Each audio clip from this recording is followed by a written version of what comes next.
President Xi Jinping rightly celebrates the success of China's targeted poverty alleviation campaign, which by the end of last year, 2020, had brought about 100 million of the intractably poor out of extreme poverty.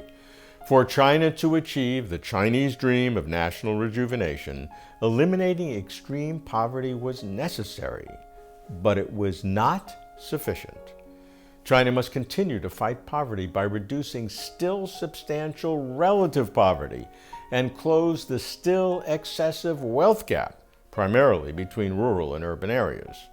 Enhancing rural standards of living exemplifies China's long-range vision to the years 2035 and 2050, when China's goal is to become a fully modernized socialist nation.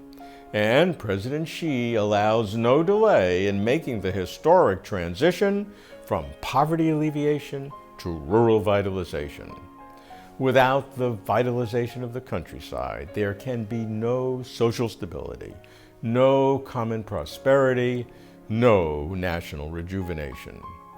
But while grand visions are formulated by central leadership, they must be implemented by local grassroots officials, and this is especially true of rural vitalization.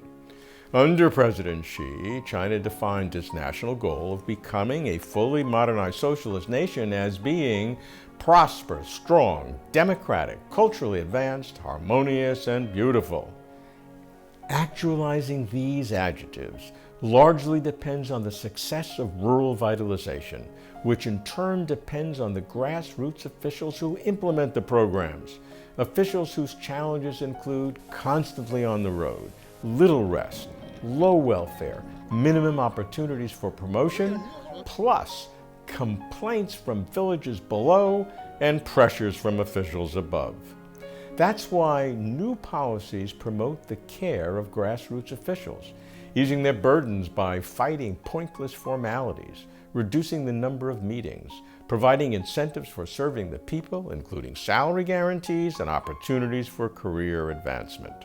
It has become a tradition in China that the first document issued by the CPC Central Committee and the State Council each year, dubbed the #1 central document indicating policy priority, concerns the modernization of agriculture and rural areas.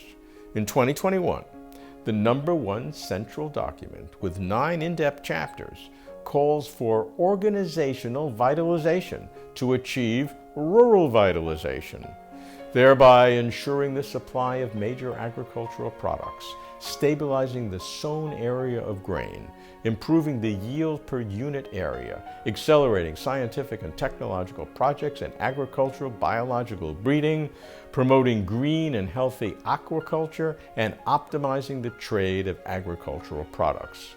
To achieve these goals, the document calls for strengthening the party's leadership over agriculture, rural areas, and farmers, improving rural governance, building grassroots cadre teams, providing dispute resolution mechanisms, and bolstering the village-level collective economy. It exhorts grassroots officials to go deep into the fields and farmhouses, to listen to the voices of the masses, and to understand their needs. Grassroots problems impeding the building of a prosperous countryside include the quality of rural industries, infrastructure, public services, civilized culture, ecology, and governance. The document also warned against promoting benefit-induced indolence, requiring officials to promote low-income people's will and intellect to improve their own lives. China's grand vision goes to 2035 and 2050, when standards of living in rural and urban areas should be roughly equal. By 2035, achieving basic modernization of agricultural and rural areas, including equal access to basic public services. By 2050, rural areas should have robust agriculture, beautiful landscapes, and prosperous farmers. It's a grand vision, but a tall order. I'm keeping watch. I'm Robert Lawrence Kuhn.